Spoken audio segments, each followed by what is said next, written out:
I look forward to working very closely with Governor Wallace during the remaining years, really. It seems like months, but actually you're talking about over 2 years during the remainder of our respective terms.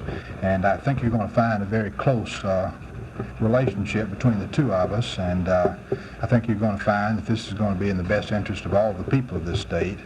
And we've talked on several occasions while he's been in Maryland about what will transpire in the future, and I might say that both of us are dedicated to the principle of working very closely together, and we're going to both need each other, and I don't mean politically. And so we're going to do this, and I think you're going to find it's going to be good for the state.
But they owe it to this country to defend what we are very keenly concerned with, and that is liberty, justice, and happiness for everybody. And if they are not willing to defend it, well, then let them stay in the country that they diverted to. That's just the way I feel about it, and I'd feel that way if it was my son. If they went to some other deserted, or they should be left where they are. I don't think we should grant amnesty. During the course of this convention, a resolution opposing amnesty for anyone will be presented to the membership here for what action they deem based on their feelings.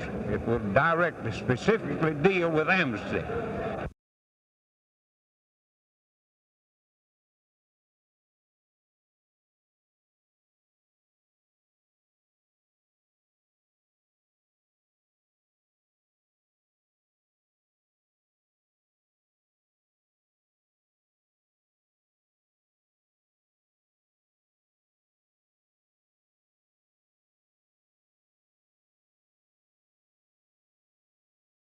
I'd back our armed forces up and let them know that communism will not march into South Vietnam. You think President Nixon is taking proper action now in the... On May the 8th, 1972, he done something that every veteran of World War I in Alabama endorses 100%. I think the President of the United States should be supported. I think he should, I think he's done a good job so far, and I think he would wind this war up if they'd let him handle it.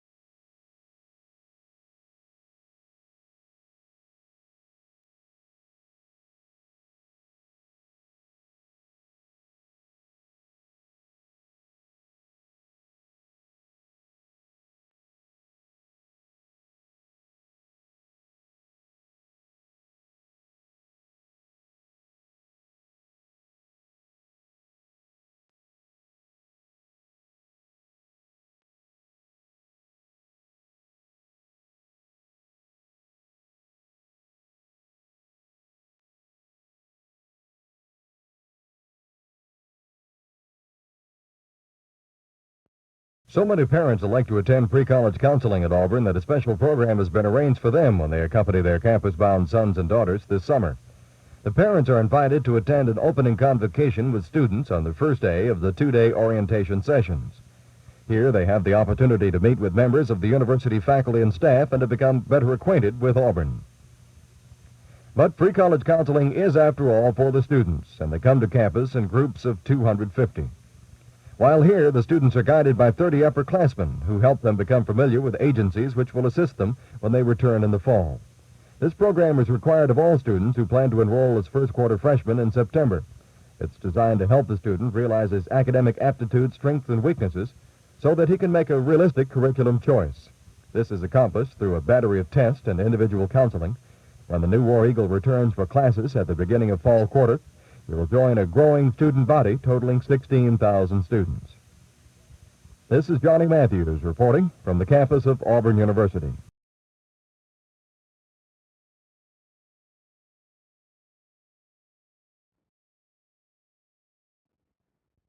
No, I do not believe the governor is going to receive the Democratic nomination. I think that if McGovern is able to get back the California delegates that were he was deprived of, you know, the full 271, I believe he'll win on the first ballot. So I don't believe the governor will get the presidential nomination. What do you have on the... Well, I think, I doubt if he's going to have much effect on the platform because most of that's already been written. Now, on the anti-busing plank, actually there is no anti-busing plank thus far from the work of the platform committee, but that will be carried to the floor. And Governor Wallace and his people and people who opposed to busing for the purpose of creating a racial balance are going to try to overturn the decision of the platform committee, which came up with what was in effect a pro-busing plank for the platform. I think the effect that the governor will have on the campaign will be in the presidential election itself, in the November election, because many people feel, and I'm one of them, that neither the Republican nominee or the Democratic nominee can be victorious in November without the support of the people who support Governor Wallace and who feel as he does on the issues confronting the country.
Mr. Frazier, how do you think the governor looked today? Oh, he looked just super. He was his old self again. Last night I was a little discouraged after watching him on the TV coverage where he had the mass at the hospital in Maryland, and he looked sort of weak. But today I was glad to see him his old self again. You're a Wallace delegate from the state of Texas. What's the situation with your delegation? Well, unfortunately, our delegation is cut up like a boarding house pie. Unlike the California delegation, where it was winner take all, if we had had that same situation in Texas, Governor Wallace was a clear cut and had more delegates than any other candidate from the state of Texas, and he would have had the whole 130 delegation coming from Texas. How many does it have now? Well, Texas has 130 delegates, and the Wallace people have 42 of those. And there's 30 uncommitted, and there's, I believe, 36 committed to McGovern and 24 committed to Humphrey. How do you think you'll do when you get to Miami? I think we're going to Miami trying to convince the people of the United States that Senator McGovern does not have the majority of the people that he claims to have on the convention floor. He does not have the clear-cut majority of the delegates, and once the Wallace people and the uncommitted people and the Humphrey people and the Muskie people get this message across to him that he does not have the victory on the first ballot, I believe Governor Wallace and his people will play a very important part in determining who the next Democratic presidential nominee would be. And hopefully we'll be in that position when we get to Miami.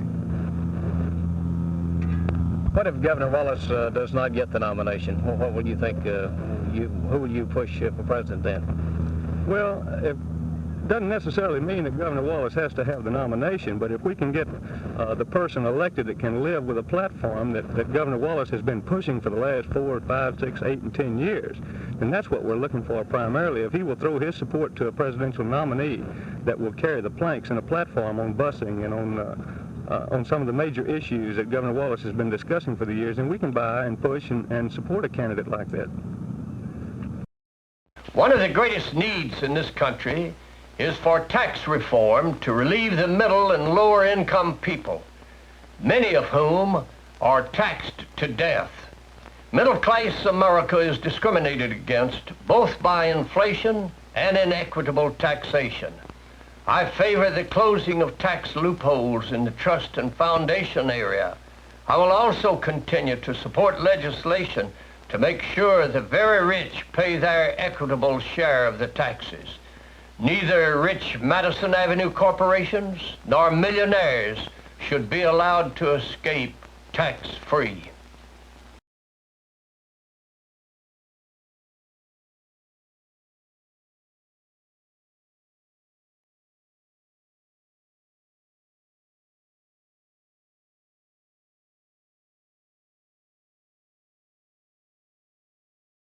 College of Medicine and Dentistry at Newark.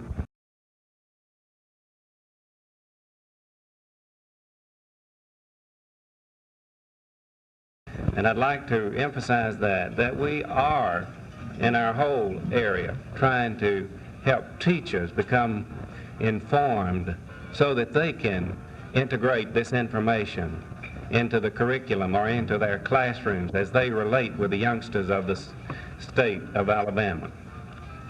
And the last activity, the one that we are involved in this month, is a 2-day or 2-week, a 10-day workshop at Ann Jordan Farms, which is near Alex City. It's owned by the University of Alabama. And we are going there to work with some 15 educators from the field, from the local school systems of Alabama, along with consultants from the State Department of Education, to work out an interdisciplinary curriculum for the schools of Alabama. Now, by interdisciplinary, we feel, our definition is that we would like to have drug education interspersed or integrated throughout any discipline in the school program.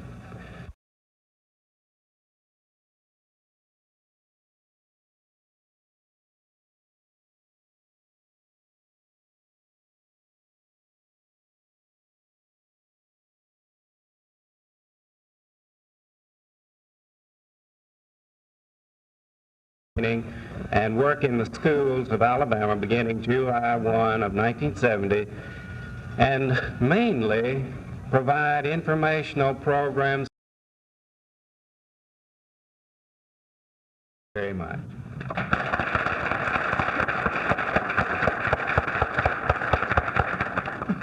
There has been a lot of talk recently on the issue of amnesty for draft dodgers and deserters. My position is that to grant amnesty at a time when Americans are still fighting in Vietnam and while other Americans are being held prisoners of war is both cruel and unthinkable. To take a forgive and forget attitude toward deserters, draft dodgers at this time would dishonor those thousands of GIs who have fought and died in this tragic Vietnam War.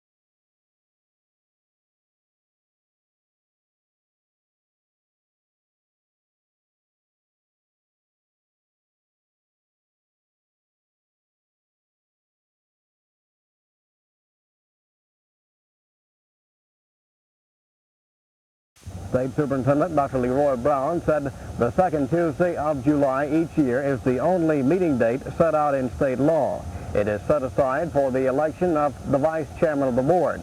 That matter will now be taken up at the next meeting on August 10th. The board was also scheduled to name a new director of the Walker County State Technical Trade School. Dr. Brown says the governor's office asked the board to postpone that action until at a later time when the governor can attend. State Senator Bob Wilson of Jasper was not happy with the recent action taken by the board in naming a new director, and he successfully persuaded the board at its last meeting to reconsider its action. Wilson, who will make the nominating speech for Governor Wallace at the Democratic National Convention, apparently used his influence in getting the governor to call on the State Board of Education to postpone the naming of the new director of the State Technical Trade School in Walker County. We asked Dr. Brown if Governor Wallace or Senator Bob Wilson had anyone particular in mind for the job. They haven't indicated that. In fact, Senator Wilson indicated that he did not have anybody, any individual in mind, and of course that would be pure speculation on my part if I were to say that they did or did not.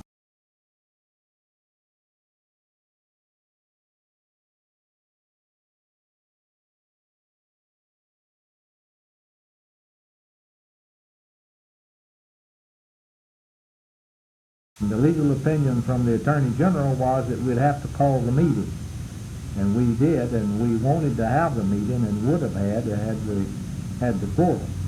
But the legal opinion is from the legal advisor, Mr. Bill Jackson, that we have no problem created as a result of not having a quorum today, because they can transact this business of electing the vice president at the next meeting of the board, whenever it is held.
In state after state now, we are getting decisions which say that you cannot use the local property tax inequitably to support public education.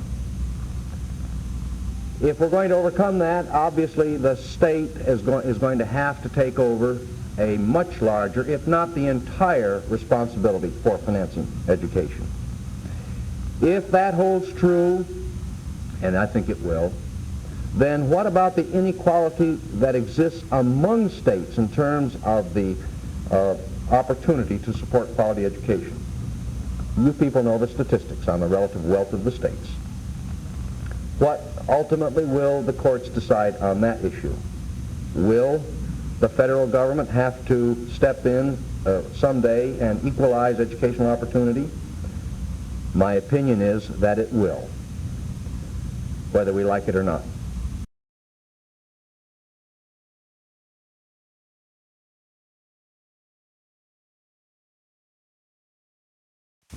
And I think that's unfortunate.